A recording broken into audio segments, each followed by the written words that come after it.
The following program is presented by the Metropolitan Library Service Agency.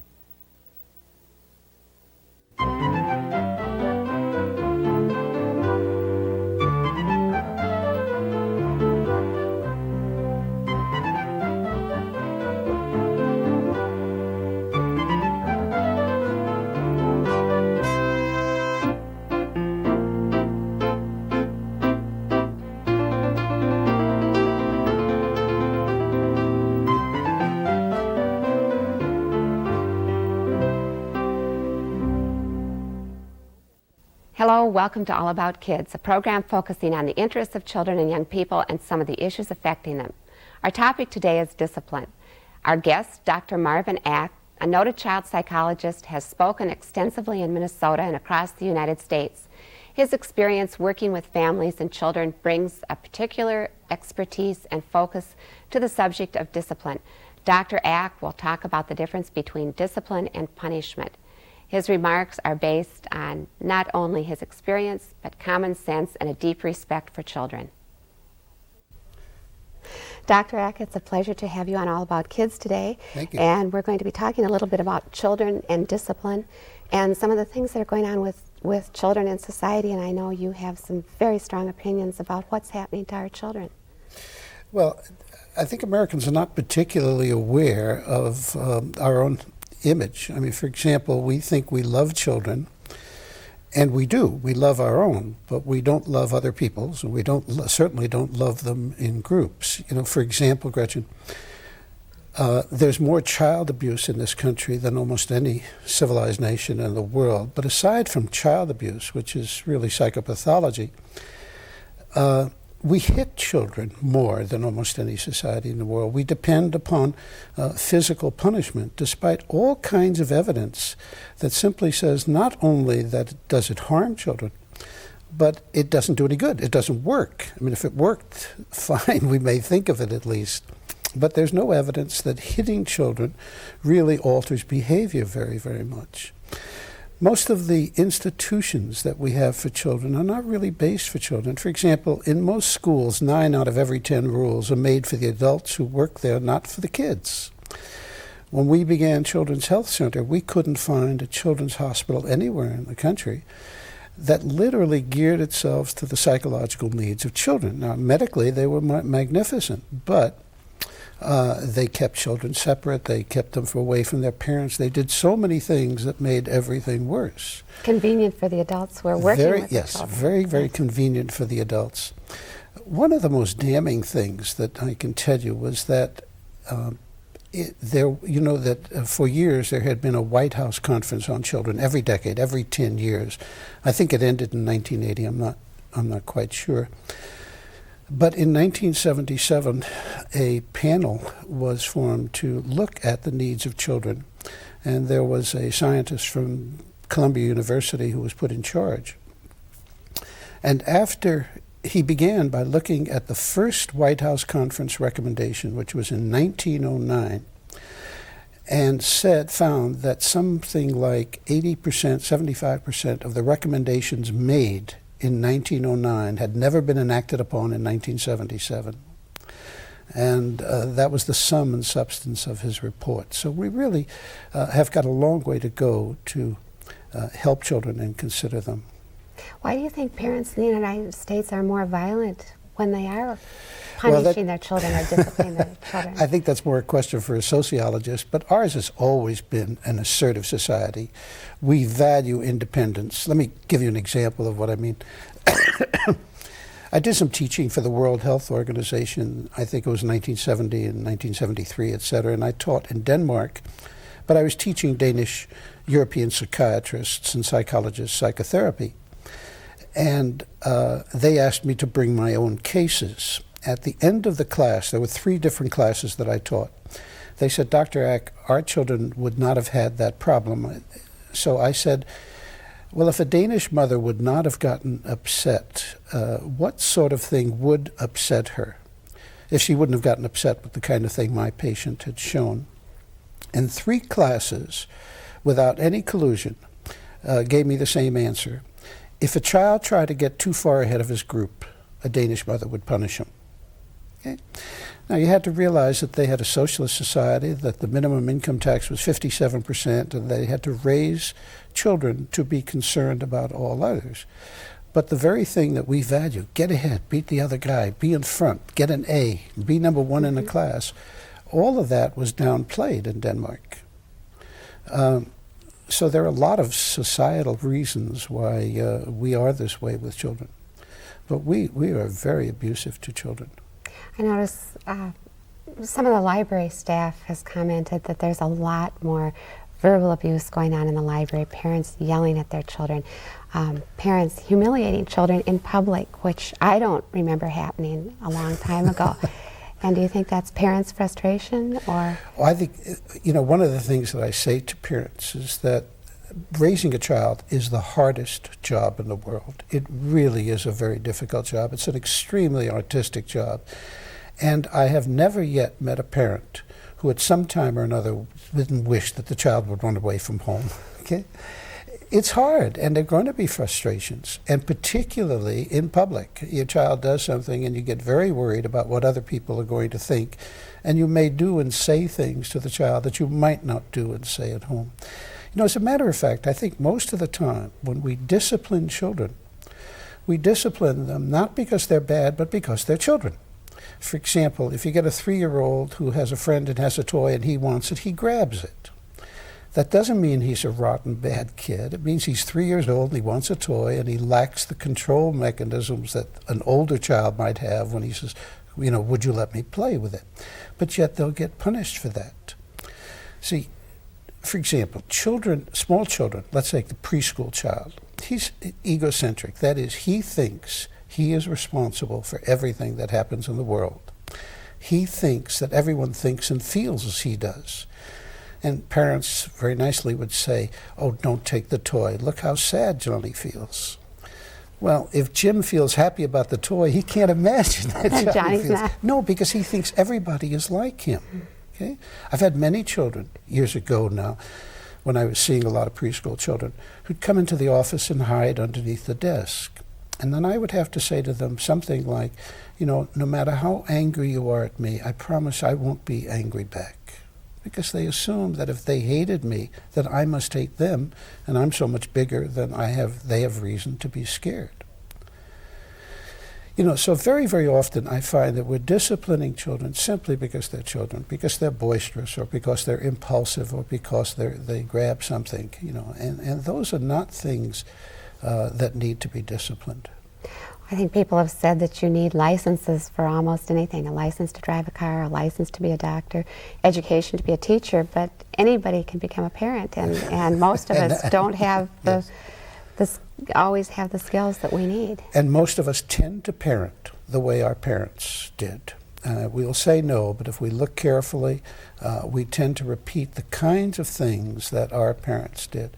That's not always so bad. What it means is that we've inculcated their values, their beliefs, etc. They become part of our own. Even though those things might have been very disturbing to us as children, we still tend to do the same. Well, you know that roughly 85% of all people who abuse children were themselves abused when they were children. So we tend to repeat behaviors over and over again. Where it's dangerous is that, for example, lots of things that we believed years ago we found are no longer valid. For example, when my children were very small, the doctor said you'd feed them every 4 hours, no matter how much they cried, and that crying was good for their lungs, etc. Well, we now discovered that, of course, is not the case, and children should be fed on demand. That is, infants should be fed on demand whenever they're hungry. And the more you cuddle them and the more you hold them, the greater the kind of relationship they'll establish with you, the bond that they'll establish with you. What about the feeling in society that parents are bad parents if they don't set very strict boundaries and very strict limits and show everyone that these children are well behaved in public, and the disapproval that parents often receive just from the community? Well, unfortunately, I think the parent feels that way whether they receive that sort of response from others, that my view of myself depends upon how appropriately my child acts. And I think we ought to say something. I'm opposed to punishment. I don't think there is any value in punishment. I've very, very rarely seen it. However, I'm a strong believer in discipline. All children need discipline. All children need to know that there are rules and regulations and limits.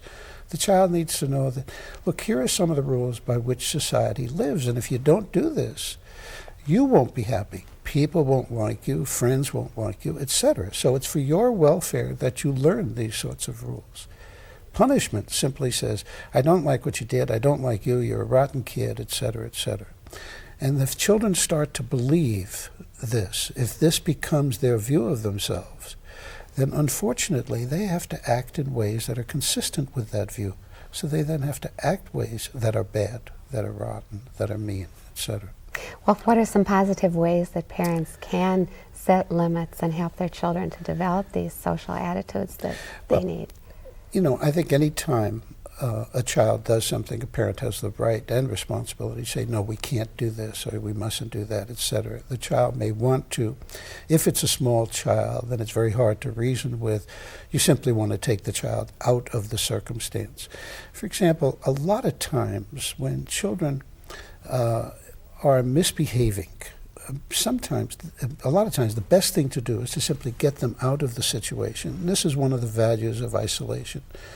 But let me give you an example of a difference between punishment and discipline with exactly the same act.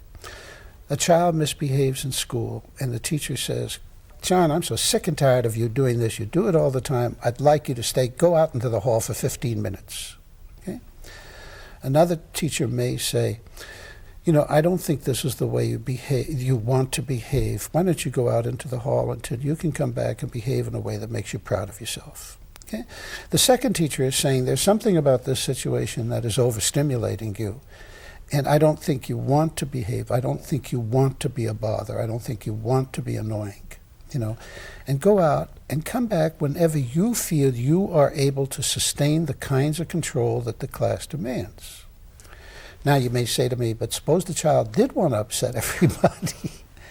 Then there's something wrong with the relationship. Then punishment is no value whatsoever. Then what the teacher has to do, or the parent, why is it that he wants to get me angry? Why is it that he wants to upset it?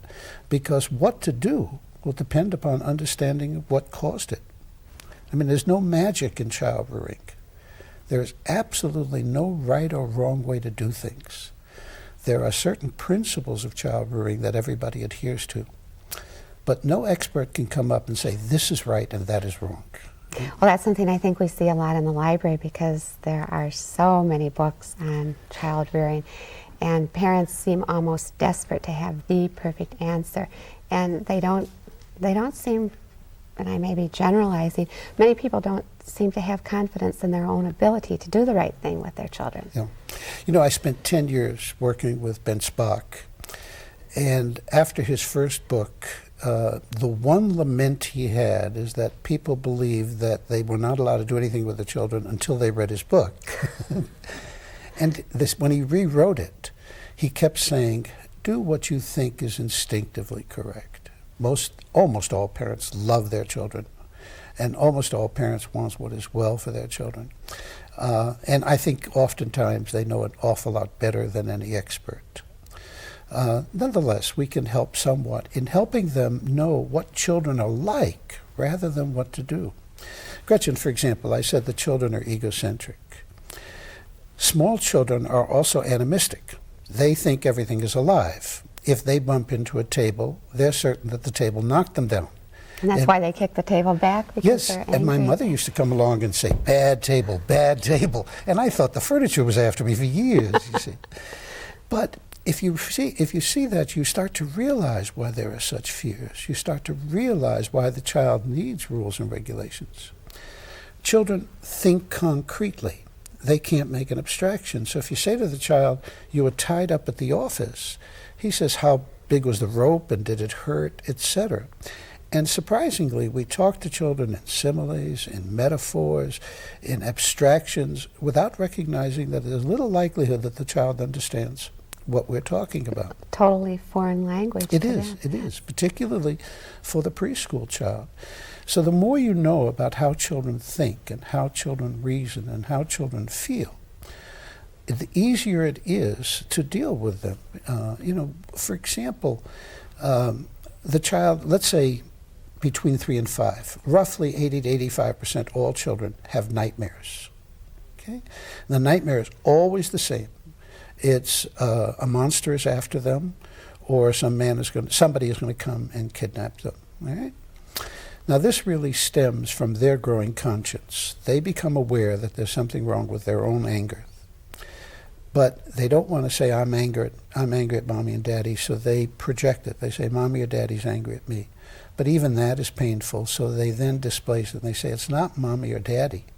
It's this monster who's after me, and that causes the nightmares. Now, if a parent comes in and says, no, there are no monsters, and the child says, it's in the closet, you open up the closet door, the kid now says, well, it moved. You see, I would much rather say to the child, there are no such things as monsters. I know that you're very, very worried. And we can talk about it tomorrow and go to sleep, et cetera, et cetera. But what it has to do is to help him with his own angry feelings. Is really the best way to get rid of those kinds of nightmares. That's something we see a lot in the library, too. Parents will take out a fairy tale book, forgetting that there is a lot of violence and scary situations, or they'll check out a book about a monster, something like there's a nightmare in my closet, and then they'll complain to us that that is something that's fostering children's fears, instead of talking or using that book to help children work through those fears. Well, but generally, I like books because as opposed to, say, watching television and seeing a monster on television, there's an intermediate step when one reads the book. You're right. Nursery rhymes and fairy tales are very violent. But nonetheless, they go through what we speak of as the cognitive mind, and generally they're ameliorating. Generally, they're very, very helpful. Now, you may get some children who are already so frightened that to hear those sorts of stories would only make them more so. But most of the time, I think books are very, very helpful to kids. Glad to hear you say Oh, that. goodness, yeah. What happens when the children get a little bit older, 9, 10, 11 years old, and what type of advice do you have for parents? Well, by this time now, they're logical, they're capable of rational thought, and I would try to talk with them, And for one thing, I immediately say, no, you can't do this. Let's say they did something wrong. But suppose they continue to do the same thing. At this point, I'm not going to say, I told you can't do it, because they know that. I'm going to now say, try to talk with them. You know that that's something I think is wrong, that I object. Why is it that you feel you need to do this? Okay? I think we need to talk to our youngsters more. Not even to them. We need to talk with them. Gretchen, everybody's description of a good child is one who does what we tell them to do, Exactly. And that may not always be the good child. Sometimes the child who objects is really the healthiest child. So we need to know. And the other thing that parents need to know is that any emotion is lessened by a discussion of that emotion. Okay? If somebody is angry and they can talk about it, they're less angry. If somebody is sad and they can talk about it, they become less sad. If they're jealous and they talk about it, they become less jealous. So except when the child is in the throes of a very strong emotion, you want to discuss things with them. The child comes home and says, I'm not going to go back to school. My teacher, I hate her, blah, blah, blah, blah, blah. You might say, gee, you're really, really angry, and I can understand this. And you can't change what's happened, so you can't go and yell at the teacher, but you can help the child express his frustration, express his anger. Very often you'll find that the teacher yelled because he pulled somebody's hair or something, and then he gets over that and he's willing to go back. But instead of getting into an immediate argument, yes, you're going to go back, you have to go to school, and your teacher's always right, et cetera, I'd give the child a chance to discuss a lot of his feelings. They're very, very helpful to talk about. Some teachers that I've spoken with think that parents don't support them in the classroom in terms of setting discipline or setting limits in the classroom. And I wonder if you found children who rely on their parent to go blustering into the teacher saying, my kid is always right. Yeah. Well, there are an awful lot of studies in this respect.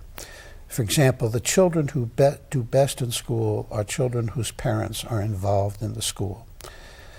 If the adults want the child to follow a given set of rules, those adults have to be in agreement.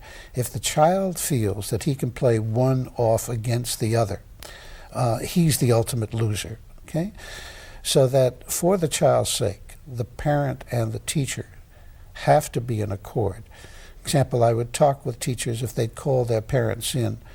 I'd counsel them to say, start the discussion like, I'm having some difficulty with John, but nobody knows him more than you. What do you think I can do that would help your son? Immediately, what I want the teacher to do is to say, let's be partners. If you do that, you help the child. But all studies on education show that despite the curriculum, despite the school itself, the beauty of it, etc., the most important issue is the degree to which the parents get involved in education. We've known this for years, and we don't do anything about it. We've known a lot of things for years about. True. True. I'd like to go back to a little bit about what you were mentioning at the very beginning, the fact that the United States is a very violent country, a country that talks about caring for children and then ultimately doesn't. Recently, the United Nations Summit on Children was held in October of 1990, and the United States did not sign the Declaration of Rights of the Child. We know that it takes pennies to keep children from dying from diarrhea and from some of the diseases. Inoculation. What do you think is the matter with us as a society? And maybe that's getting beyond what you want to talk about today in terms of discipline. But it's something that I think we're talking more about as a society. Why aren't we doing these very basic things for our children that we know could make them healthier? Well, I honestly don't know, but I've often been asked about anger or aggression, and I think that what one needs to know is that there is no given professional or no given profession that has the answers. There are sociological reasons, there are cultural reasons, there are historical reasons, and there are psychological reasons why these things take place.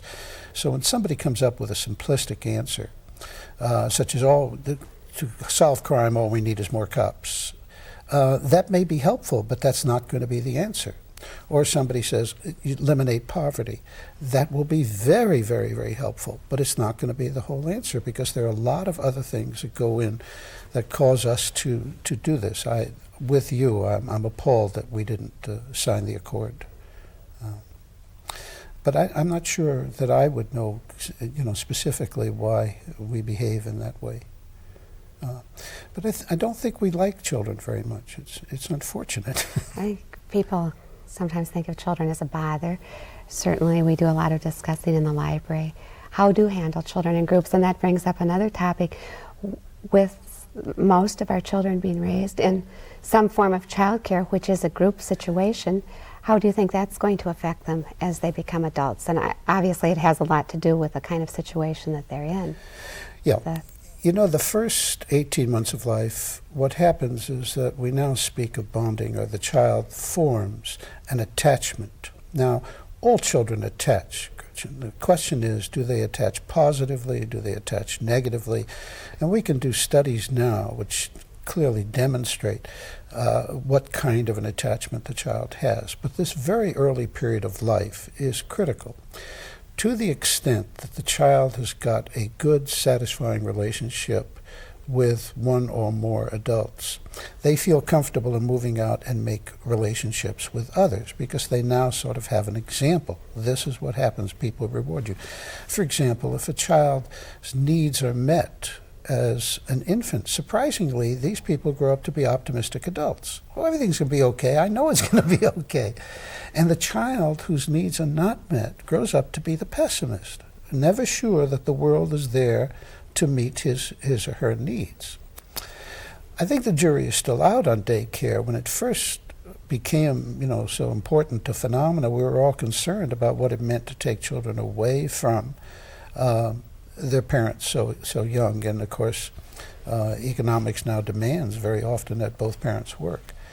We're not finding as much pathology as we thought we would, but it is changing the kind of character of the children, and I think it's a little too early to say what that change is going to bring. But it is very, very different than it had been. Ideally, I would love children to remain at home with a caregiver, male or female, for 18 months to 2 years, and then I think they're ready for a group experience. Dr. Ack, it has been a pleasure having you on the program today. I think we could spend a lot more time talking about parenting issues. Well, thank you. It's been fun. Never an end to it. No. No. We'll see you again. Good.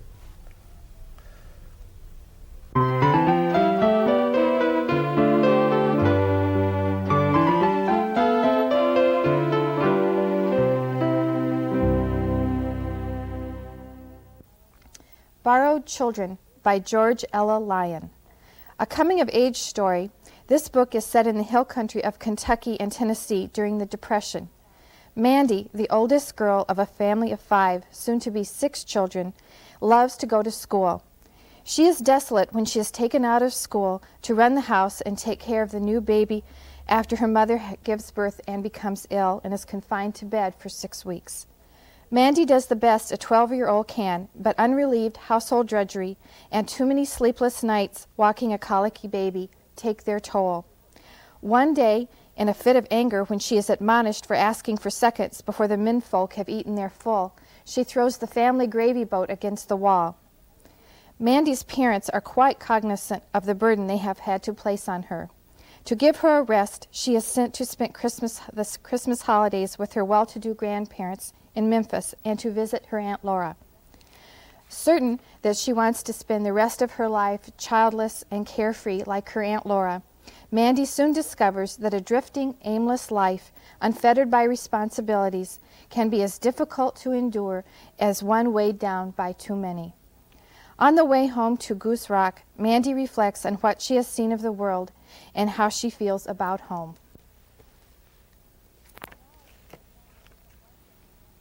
Now I see a family isn't one thing or one place. Tonight I'm glad to know home is waiting. Home and the world too. Readers cannot help but become involved in a many-layered story woven by Lyon as Mandy unravels the mysteries of her family. Lyon has an intuitive understanding of the logic and feelings of children. She uses wit, humor, and insight to weave a complex story of near tragedies, funny incidents, family history, and bonds. Even though Borrowed Children is a complex story and offers much to think about, the author's use of dialogue keeps the book from becoming difficult reading. George Ella Lyon has written a subtle but vivid story, a great read for grades 5 through 9. Borrowed Children by George Lyon, reviewed by Librarian Rhonda Greenwood. Thank you, Dr. Ack, for sharing your expertise with us today, and thank you all for joining us on All About Kids. Please tune in again.